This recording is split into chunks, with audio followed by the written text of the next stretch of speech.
ڈھاکہ میں عالمی ختم نبوت کانفرنس، ممتاز غیر ملکی علماء کی شرکت متوقع۔ تفصیلات کے مطابق دارالحکومت ڈھاکہ بنگلہ دیش کے تاریخی سہروردی میدان میں 15 نومبر بروز ہفتہ متحدہ ختم نبوت کمیٹی کے زیر اہتمام عظیم الشان بین الاقوامی ختم نبوت کانفرنس منعقد ہونے جا رہی ہے۔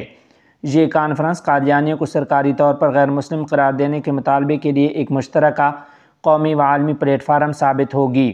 کانفرنس کو کامیاب بنانے کے لیے ملک بھر میں بھرپور تشہیری مہم جاری ہے، جبکہ علماء و مشائخ کے وفود مختلف شہروں میں دورے کر رہے ہیں۔ منتظمین کے مطابق اس عالمی اجتماع میں دنیا بھر سے نامور علماء شریک ہوں گے۔ غیر ملکی مہمانوں میں نمایاں شخصیات شامل ہیں۔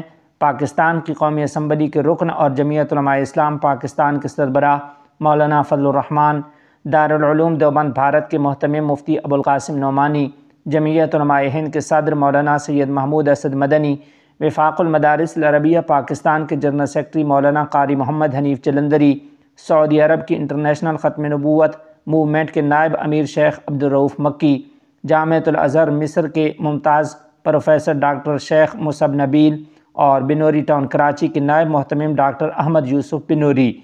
ملکی علماء میں شرکت کرنے والوں میں حفاظت اسلام کے امیر مولانا محب اللہ بابو نگری، الہیئۃ العلیٰ کے چیئرمین مولانا محمود حسن، ہتزاری مدرسہ کے محتمم مولانا خلیل احمد قریشی اور قومی مسجد بیت المکرم کے خطیب مولانا عبدالمالک۔ کانفرنس کی صدارت ختم نبوت تحفظ کمیٹی بنگلہ دیش کے امیر اور متحدہ ختم نبوت کمیٹی کے کنوینر مولانا عبدالحمید پیرسا مدھوپور کریں گے۔ دینی و عوامی حلقوں میں اس اجتماع کو حالیہ برسوں کی سب سے بڑی عالمی دینی کانفرنس قرار دیا جا رہا ہے، جس سے ختم نبوت کے پیغام کو عالمی سطح پر مزید تقویت ملنے کی توقع ہے۔ جامعہ بنوریہ عالمیہ میں جاوید احمد غامدی کی آمد، علمی روایت یا فکری نرمی۔ تفصیلات کے مطابق کراچی کے معروف دینی ادارے جامعہ بنوریہ عالمیہ میں جاوید احمد غامدی کا دورہ غیر معمولی نوعیت کا واقعہ قرار دیا جا رہا ہے۔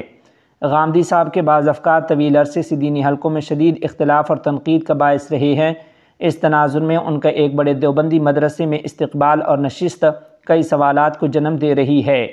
ذرائع کے مطابق غامدی صاحب کا استقبال صدر جامعہ مفتی نعمان نعیم، اساتذہ اور طلباء نے کیا۔ ملاقات میں دینی تعلیم، علمی نظم اور عصری تقاضوں پر گفتگو ہوئی۔ غامدی نے مفتی نعیم مرحوم کے انتقال پر تعزیت بھی کی۔ مبصرین کے مطابق غامدی صاحب کے نظریات، بالخصوص سنت، شریعت اور فقہی روایت سے متعلق ان کے افکار دینی مدارس کے مروجہ علمی موقف سے واضح طور پر مختلف ہیں۔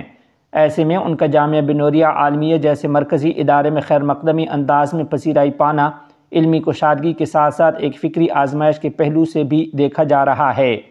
جامعہ انتظامیہ کے مطابق ادارہ 12 ایکڑ رقبے پر 53 ممالک کے 6000 سے زائد طلباء کو تعلیم دے رہا ہے اور 60 سے زیادہ تخصصی شعبہ جات قائم ہیں۔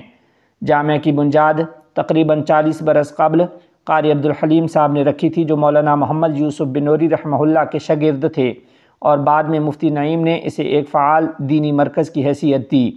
دینی حلقوں میں یہ سوال زیر بحث ہے کہ فکری اختلاف رکھنے والوں سے مکالمہ ضرور ہونا چاہیے، مگر اس کا انداز ایسا نہ ہو کہ دینی طلباء کے اذہان میں فکری ابہام پیدا ہو۔ غامدی صاحب کی اس ملاقات کو بعض حلقے علمی مکالمے کی کوشش، جبکہ بعض اسے مدارس کی فکری تشخص کے لیے ایک حساس لمحہ قرار دے رہے ہیں۔ امدادی و آبادکاری مہم، سیلاب زدگان پٹھان کوٹ۔ تفصیلات کے مطابق حالیہ سیلاب سے متاثرہ علاقوں میں جمعیت علماء ہند کی جانب سے امدادی و آبادکاری مہم جاری ہے۔ امیر الہند حضرت مولانا سید ارشد مدنی دامت برکاتہم، صدر جمعیت علماء ہند کے حکم اور مفتی اعظم پنجاب حضرت مولانا مفتی محمد خلیل قاسمی مدثلہ، صدر جمعیت علماء پنجاب کی ہدایت پر ایک نمائندہ وفد آج متاثرہ علاقوں میں پہنچا۔ وفد کی قیادت مولانا مفتی محمد یوسف قاسمی، جنرل سیکرٹری جمعیت علماء پنجاب نے کی، جبکہ مولانا مفتی عبدالقدیر قاسمی اور دیگر صوبائی و مقامی اراکین جمعیت بھی شریک تھے۔ وفد کے ساتھ مقامی کارکنان اور رضاکاروں نے بھی امدادی سرگرمیوں میں بھرپور حصہ لیا۔ شدید بارشوں اور دریا کی طغیانی سے پٹھان کوٹ اور نواحی دیہات میں متعدد بستیاں زیر آب آ گئیں، گھروں کو نقصان پہنچا اور متاثرین زندگی کی بنیادی سہولتوں سے محروم ہو گئے۔ متاثرین نے مفتی محمد یوسف قاسمی کے توسط سے اپنی مشکلات حضرت صدر محترم تک پہنچائیں اور رہائش کے لیے ترپال، بانس، لکڑی اور دیگر تعمیراتی سامان کی فوری ضرورت پر زور دیا۔ صورتحال سے آگاہی کے بعد حضرت مولانا سید ارشد مدنی صاحب دامت برکاتہم العالیہ نے گہرے رنج کا اظہار کیا اور فوری امدادی کارروائی کی منظوری دی۔ چنانچہ مفتی محمد یوسف قاسمی اور دہلی سے آئے نمائندے کی نگرانی میں متاثرہ خاندانوں میں مالی امداد اور تعمیراتی سامان تقسیم کیا گیا۔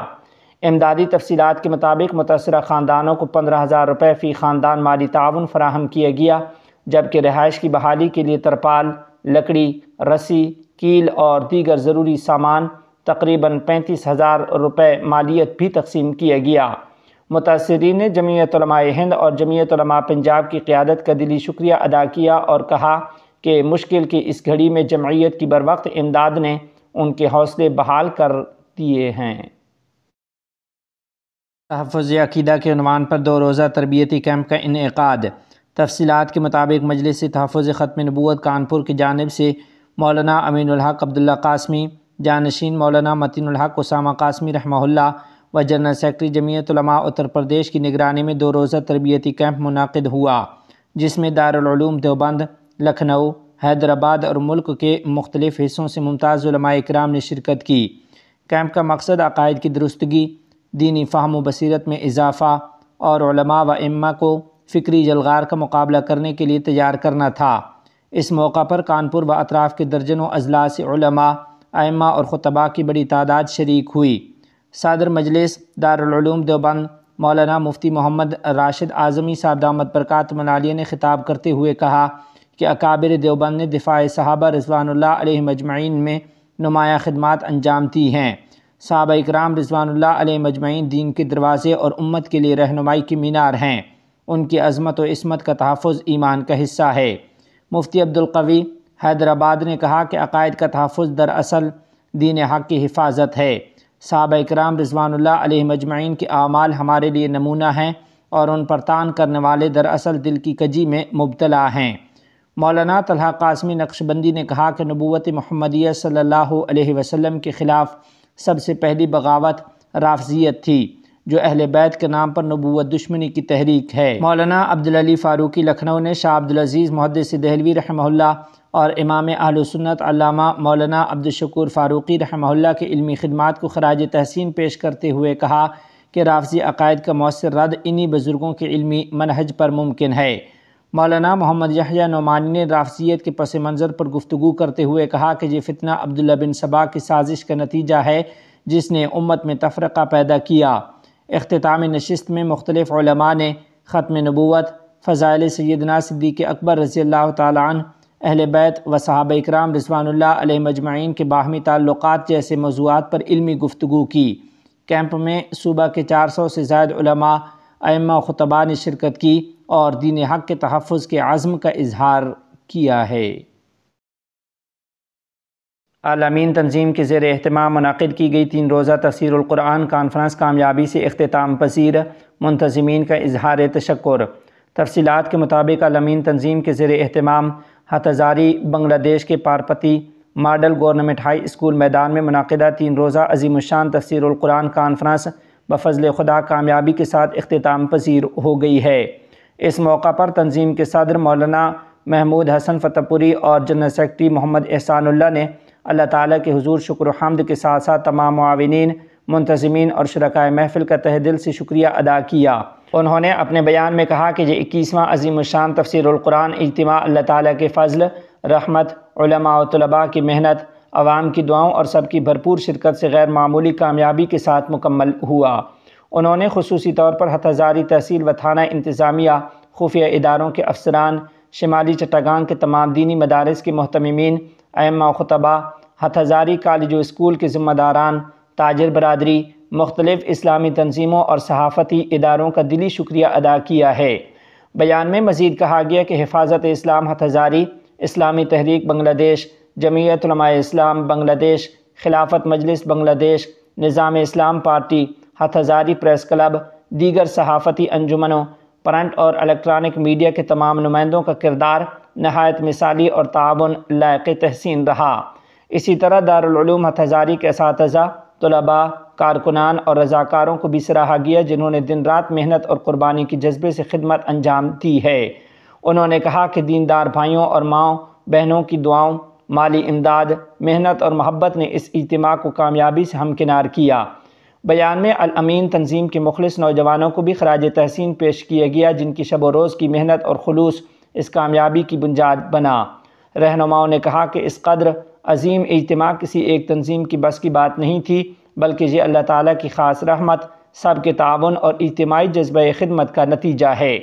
انہوں نے آخر میں اس عزم کا اظہار کیا کہ دین کی خدمت اور بیداری امت کے لیے یہ سلسلہ آئندہ بھی جاری رہے گا، اور تمام اہل ایمان سے دعا اور تعاون کی درخواست کی ہے۔ شام اور بحرین کے وزرائے خارجہ کی ملاقات، دو طرفہ تعلقات کے فروغ پر تبادلہ خیال۔